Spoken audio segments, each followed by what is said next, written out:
Hi, good evening. Welcome to Authors Talk by Trishna. Let's begin with the story Lonely in Death, Part 2.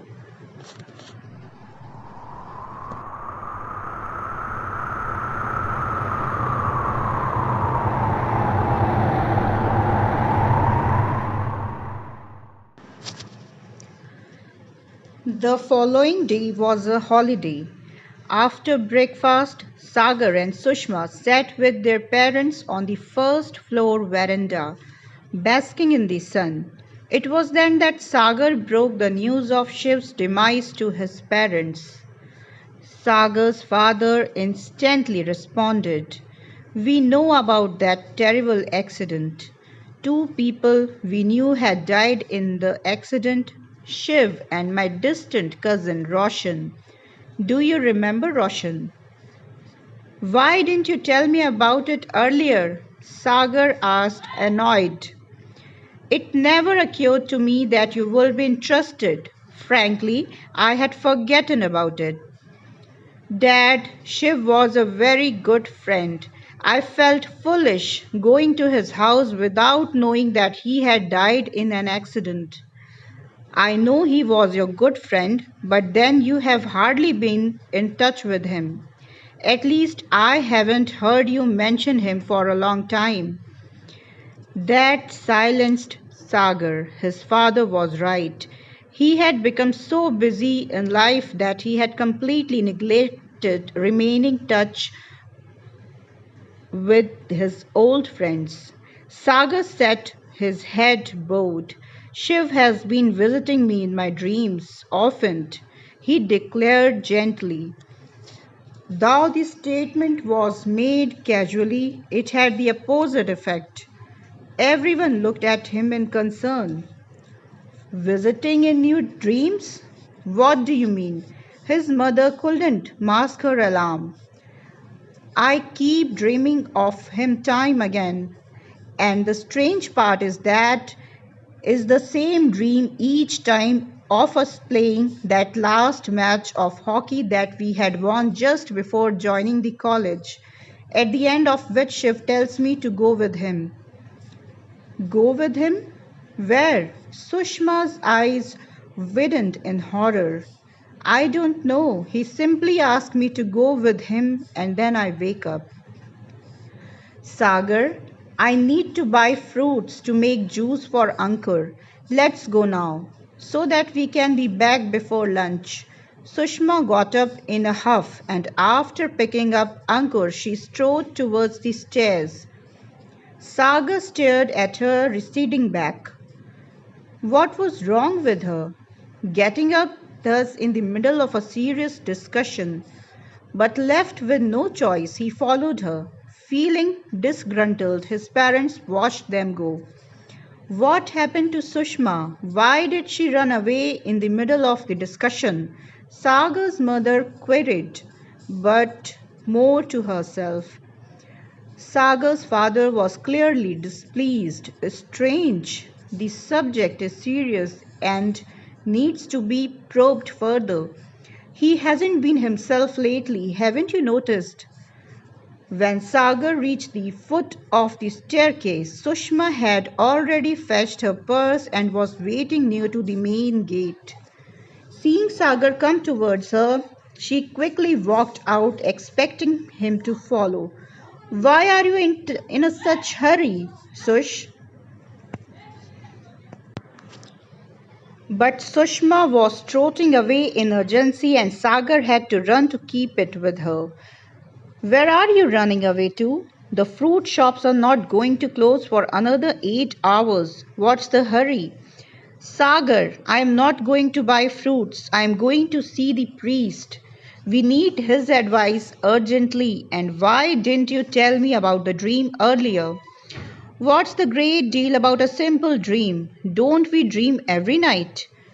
"No, Sagar, it is different. Nobody sees the same dream time and again. I think it is very serious.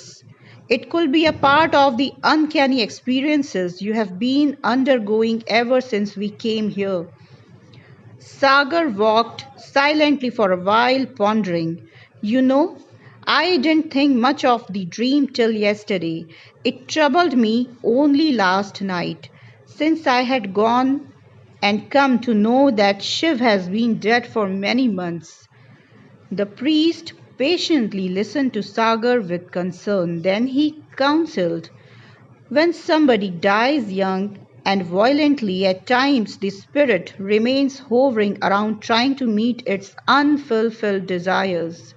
Sagar nodded. This appears the case this time. You all need to do is to counter the dream. Counter the dream? How can that be done? Sagar looked up at priest cynically. You will need a develop strong willpower. Every night meditate and pray before sleeping. The next time the dream comes, tell the deceased man to go his way. Tell him strongly that you do not intend to go with him because your ways are not different. But it is a dream, not a coffee table conversation. Sagar couldn't restrain his derision. I know that, young man, but the mind is a very powerful thing that we carry inside our skulls. Apart from what we feel and see through the conscious mind, there is an equally strong subconscious. If you repeatedly tell yourself something, it may get lodged in your subconscious, and then, even in your sleep state, you can control your mind. Please explain to me exactly what I have to do. Very simple. Just pray regularly and before falling asleep, repeat the lines you have to tell the dead entity in your dream. That's all. Will it work? It may not work immediately, but you will have to strengthen your willpower. Eventually, I believe it will work. I hope. Sagar and Sushma return home in better spirits. The priest has given such an easy solution to the tough problem Sushma endorsed. That night, Sagar followed the priest's directive before sleeping and after meditation and prayers repeated the lines he wanted to speak in his dream to counter the inimical proposal.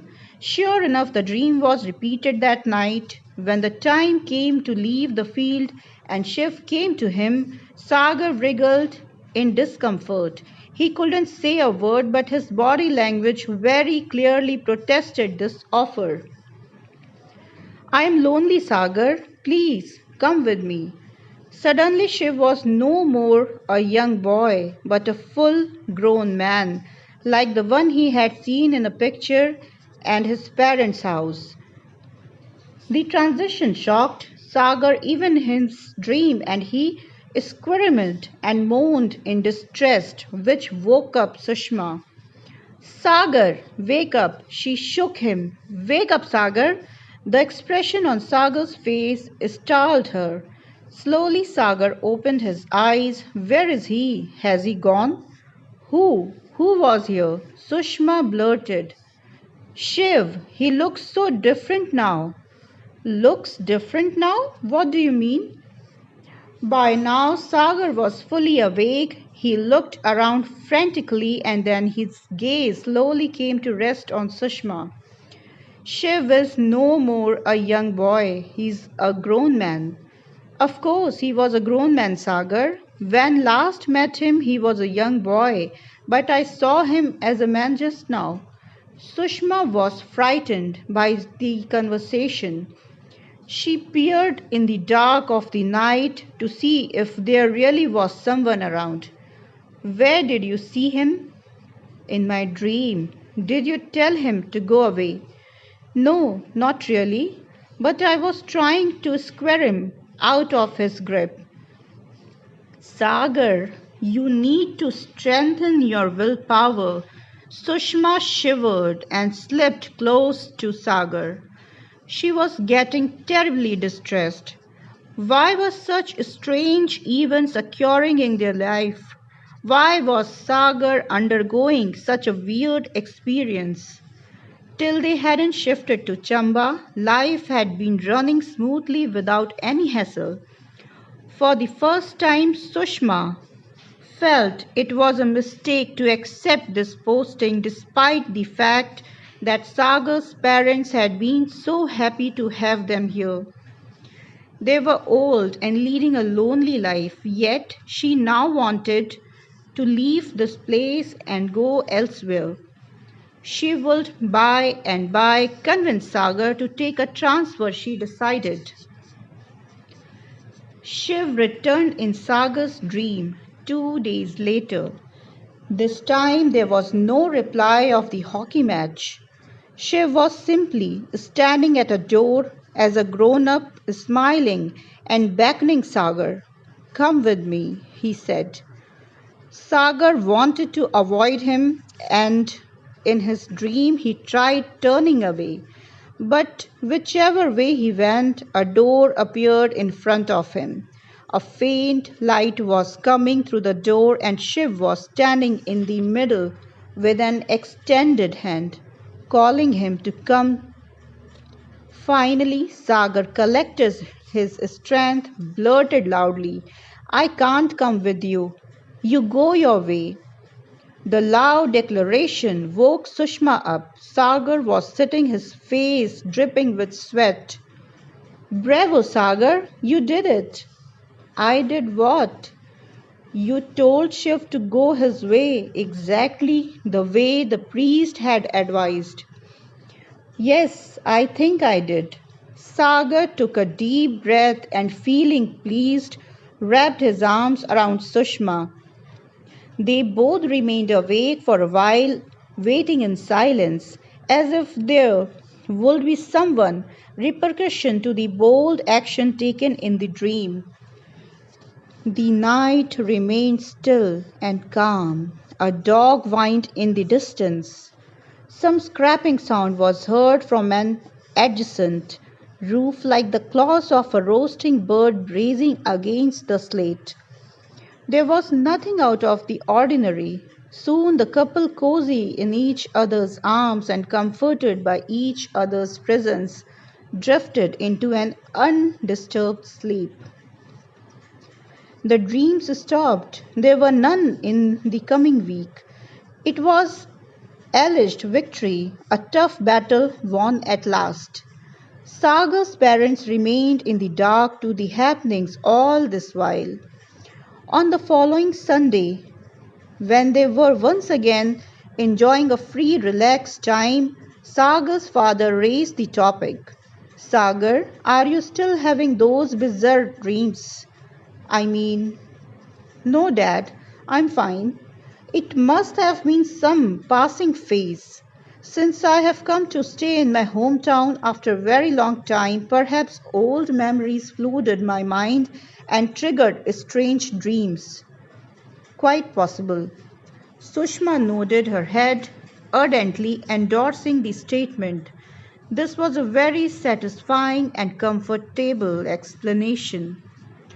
Perhaps they were unnecessarily making a mountain out of the molehill.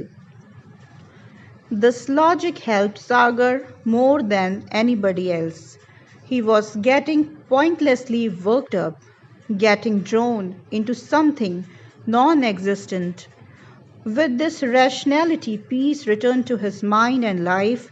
The airy incidents began to take a backseat. Slowly filtering out of his mind, he concentrated on his work with more ease. The beginning of April brought a number of festivals and holidays. Ram Navami, followed by Good Friday, added to the long weekend. One evening, Sagar suggested that they needed to keep up their promise and go to visit Shiv's parents. It was much after their evening tea that the idea had cropped up. Sushma was a bit hesitant. "Sagar, it's too late. I need to help Maji in the kitchen. I won't be comfortable letting her cook dinner all by herself." Sagar instantly hollered at his mother, who was at that moment in her bedroom. "Ma, do you need Sush help tonight, or can she be spared? We were thinking of visiting Shiv's parents." No, no, I don't need help. You both can go and have a nice evening. Leave Ankur with us. We'll look after him. The evening was beautiful. After the intense winter cold, the warm weather was like a rainbow following a storm. They both walked leisurely through the narrow cobbled lanes of Chamba. At the end of Bangotu Mohalla, they reached the intersection from which branched out the number of streets included the one that bypassed Akhand Chandi Palace and went down through a steep, sloping alley to Chaugan. Another lane led to the famous Lakshmi Narayan temple. Sagar halted here. Old memories invaded his mind all of a sudden. He used to visit the temple almost daily during his childhood with his mother, carrying her plate of diyas made of kneaded flour and homemade wicks burning in ghee. Later, he often visited the temple with his friends, with Shiv. How and when those beautiful childhood days had vanished. Life hadn't even given him enough spare time to think. A pain now shot in his heart, filling him with nostalgia.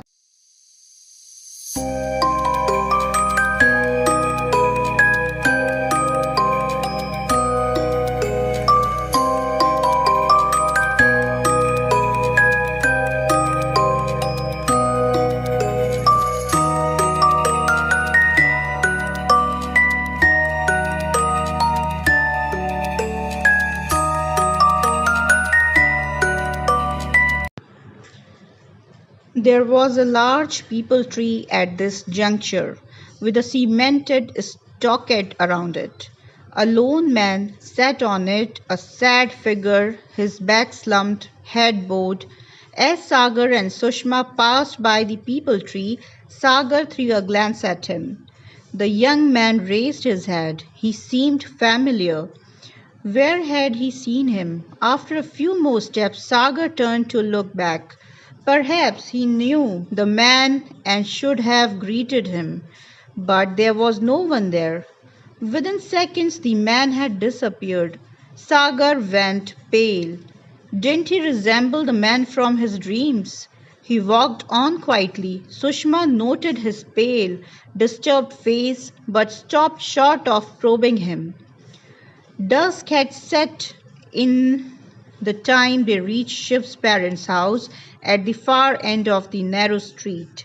A weak bulb on a tall lamppost illuminated the street softly. There was complete silence around. Not a soul could be spotted. A disquieting sensation encased both Sagar and Sushma, leaving them sad. On reaching the house, they were disappointed to see a large lock hanging on the door of the house. Should we wait for them to return? They couldn't have gone far. Perhaps only to fetch provisions, Sagar suggested. How do we know, Sagar? They could have gone visiting friends. Or how long we will wait here? Ankur may get cranky if we don't get home soon. Let's go back. Okay, madam, as you say. Holding Sushma's hand in his, Sagar began walking back. When they reached the end of the street, they both heard a male voice from behind, clear and crisp. Sagar, wait. Shiv's parents are back. Sagar declared cheerfully and turned back. They both once again walked back to the house. Sushma felt a little uneasy since she couldn't spot anyone in the street. This side of the town was unusual, deserted today, unlike the rest of the town.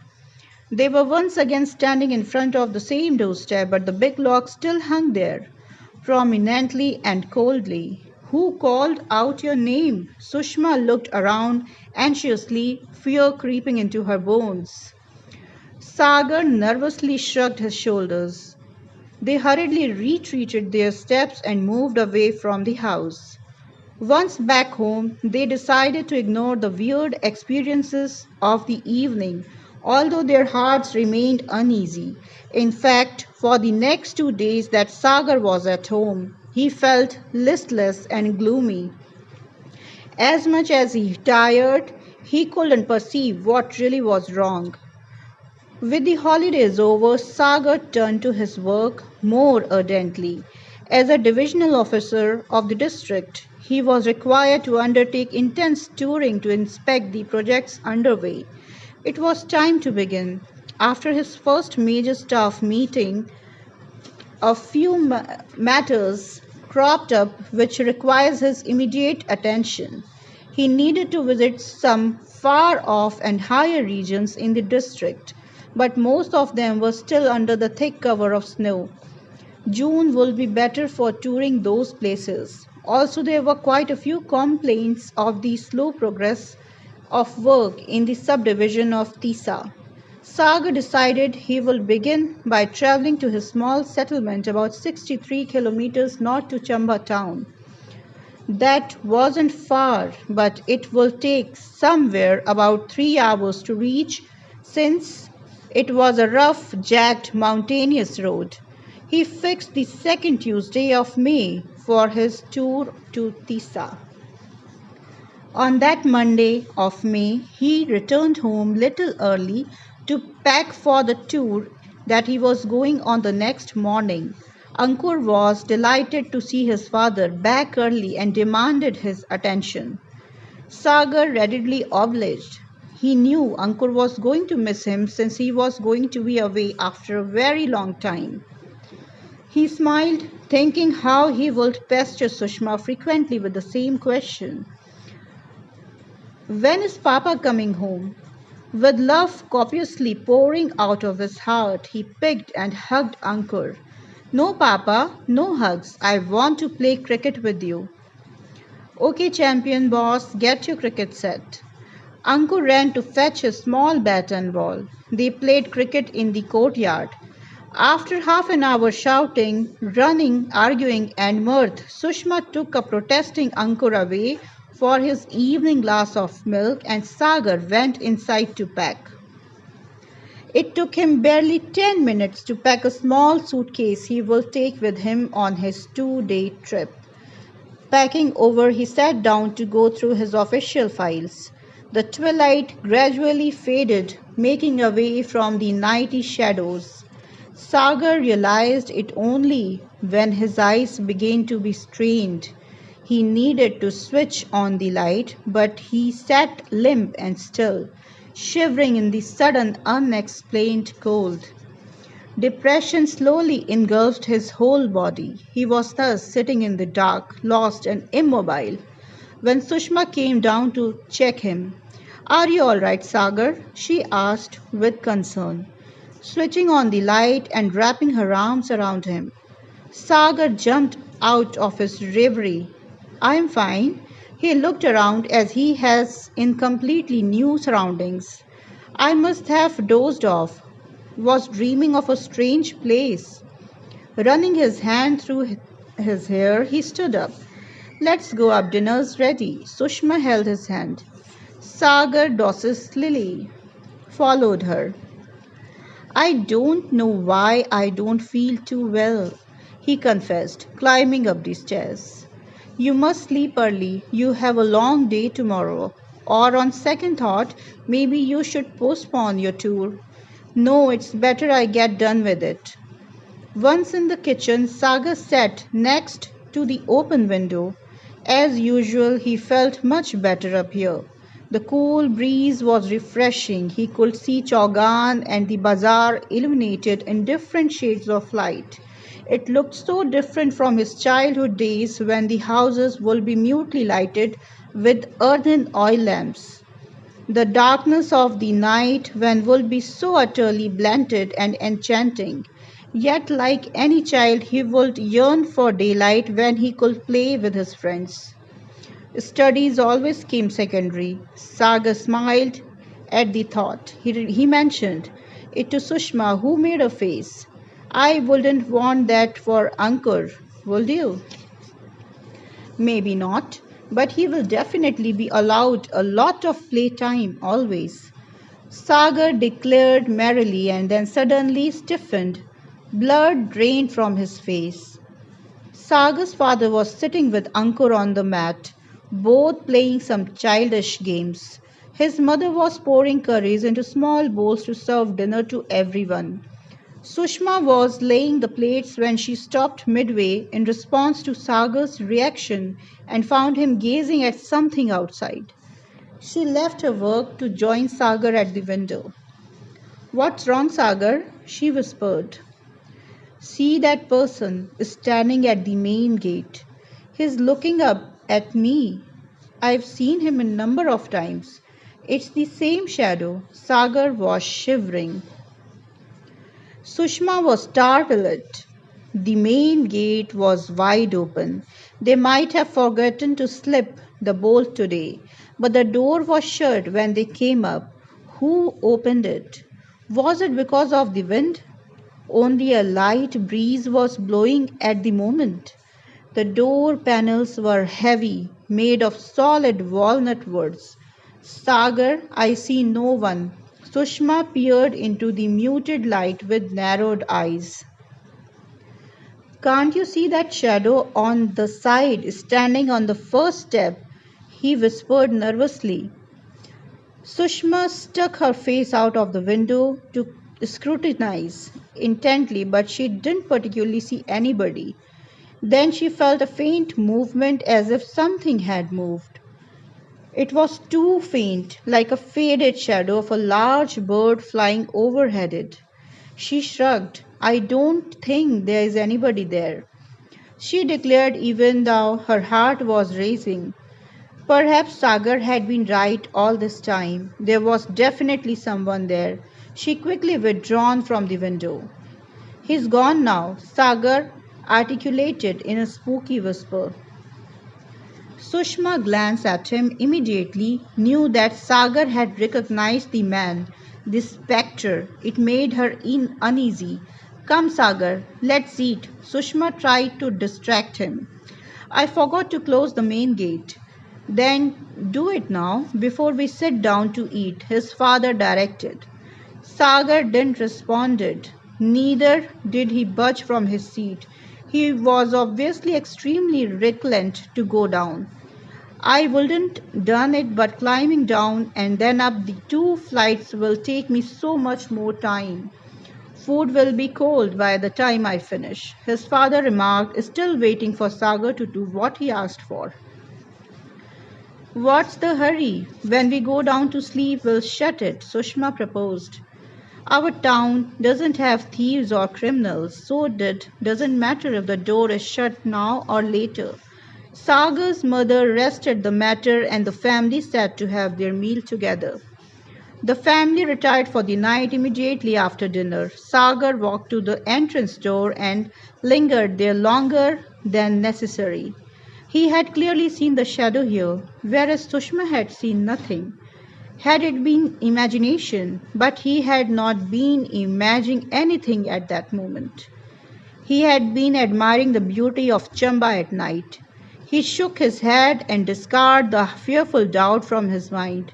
He was starting the journey at 8 in the morning and decided to immediately go to bed. The morning sky was overcast with heavy dark clouds. Sagar woke up to a distant rumbling of the approaching thunderstorm. He felt disturbed and restless. The roads were ragged, and it was going to be worse if it rained. Should he postpone the tour? But then his staff was waiting for him at Tisa. He hadn't even been able to sleep well last night. Ever since he had come to live here, he had always slept fitfully. This was draining out. "Sushma, I am thinking that once I return from my tour, we'll shift to the first floor," he announced as Sushma brought him his breakfast. "But there's not enough room there, Sagar. Only one spare bedroom. What about our baby's nursery?" "Sush will convert the small study room into a children's room. I don't feel good staying down here anymore. We'll discuss it after you come back. Right now, I need to rush to pack your lunch."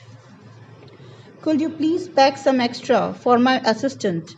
He's going with me. He's a bachelor, and I doubt he'll bother to cook for himself early in the morning. Sure, finish your breakfast. Your jeep will be here soon. At dot 5 minutes to 8, the peon arrived to take Sagar's luggage. The vehicle was parked a little distant away, since it could not be brought at the doorstep. The street was too narrow. I'll run up to say bye to Ma and Dad, Sagar announced. But he didn't have to. They both had walked down to send him off. After quick hugs and leave-taking, Sagar was walked out. His family stood on the steps outside the entrance, bidding him goodbye. Daddy, come back soon, Ankur called out in his half-sleepy tone. Sagar, I'll miss you, Sushma added. Take care, beta, the parents said. Sagar turned and gave one last affectionate nod and a tender smile to his family. He loved them all so much. They all watched him tenderly till he disappeared around the curve. Sagar came home the next day, but only as a lifeless body on a stretcher, wrapped in a blood-stained white sheet. All that had remained of him was bloated, tangled mass. His spirit had been freed from the body. His jeep had rolled down 200 feet deep into a gorge, 30 miles beyond Chamba. His assistant too had died in the accident. Though the driver had the peon had miraculously survived. They both had managed to jump out of the vehicle in the nick of the time. Just as the jeep had begun to roll down the steep hill. 2 days later, shaken and distraught, the driver of the ill-fated jeep, also named Shiv Kumar, came to Sushma to express his remorse. Wrapped in a white sari, her eyes stony and distant, her mind unaccepting the fact that Sagar was never coming back to her. Sushma seemed like a crumpled young twig lying on a cold, lonely path. Shiv Kumar stood next to her, feeling immensely guilty. Mem Saab, I am devastated. I've not been able to sleep a wink since the accident. I don't understand what happened that day. It's all so weird. And after I jumped out of the vehicle, I helplessly watched the jeep roll down with Sahab in it. I panicked, tried running downhill after it, but after a few steps the mountain was steep. By then the jeep had rolled so far down that I couldn't even see it. I couldn't help, Sahib. A sob escaped his lips. I became hysteric. The villagers working on their fields heard my screams and rushed to help us. But what could they do? The hill was straight. The jeep was too deep down for them to retrieve or help the passengers who had gone down with it. Sushma whispered haltingly through her dry, painful throat. Then two brought Sagar up from the ravine.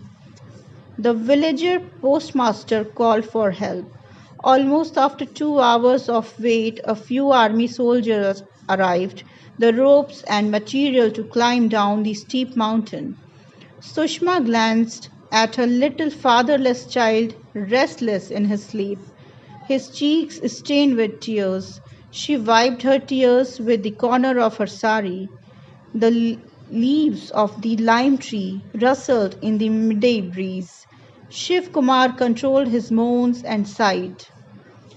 Mem Saab, I heard a soldier say to another, this is an ill-fated spot. Isn't this the exact spot where the state transport bus had rolled down last year? Remember, we had retrieved 10 dead bodies then. He shuddered, but failed to notice the Sushma's sudden reaction. It was felt aghast. Unbelievable, Mem Saab. The same soldiers had retrieved 10 bodies from the same spot a year ago. Can you believe it?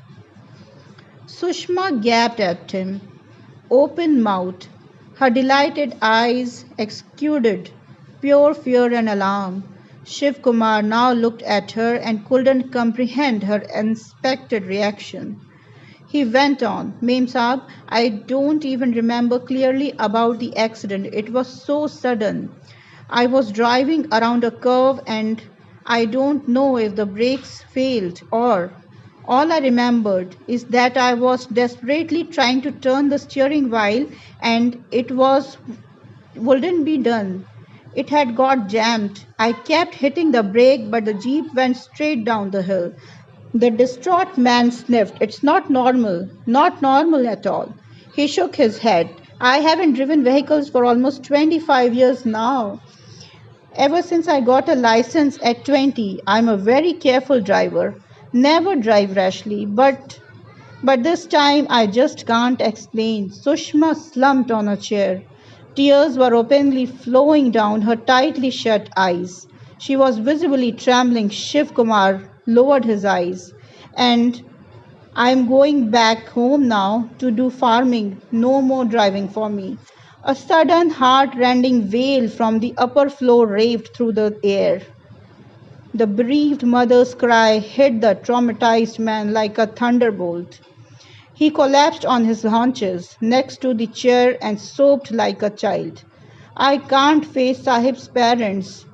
What will I say to them? I have broken their hearts. I have crushed you all, Mem Saab, crushed you all. He wept openly. Sushma remained motionless. Mem Saab, I'm sorry. I beg you to forgive me. It wasn't my fault. Shiv Kumar spoke through his sobs and buried his face in his hands. Sushma slowly opened her eyes and stared as Shiv slumped back, shaking with sobs. A large, painful lump in her throat choked her. She shifted her gaze to the steps on the main door, now open wide to allow people to visit them to offer their condolence. There was a profound loneliness beyond. Of course, Shiv, it wasn't your fault. Not at all. She turned towards him and whispered through her pain. From the corner of her eyes, Sushma noted some movement on the steps. Was there a visitor's? Instinctively, her glance returned to the open door. She froze. Two hazy, ghostly figures stood on the top step of the door, holding hands. Horrified, she watched one figure slowly raise its hand towards her, beckoning her. So this was the end of the story. Hope you enjoy it. Please do like, share and subscribe to my channel. Thank you so much.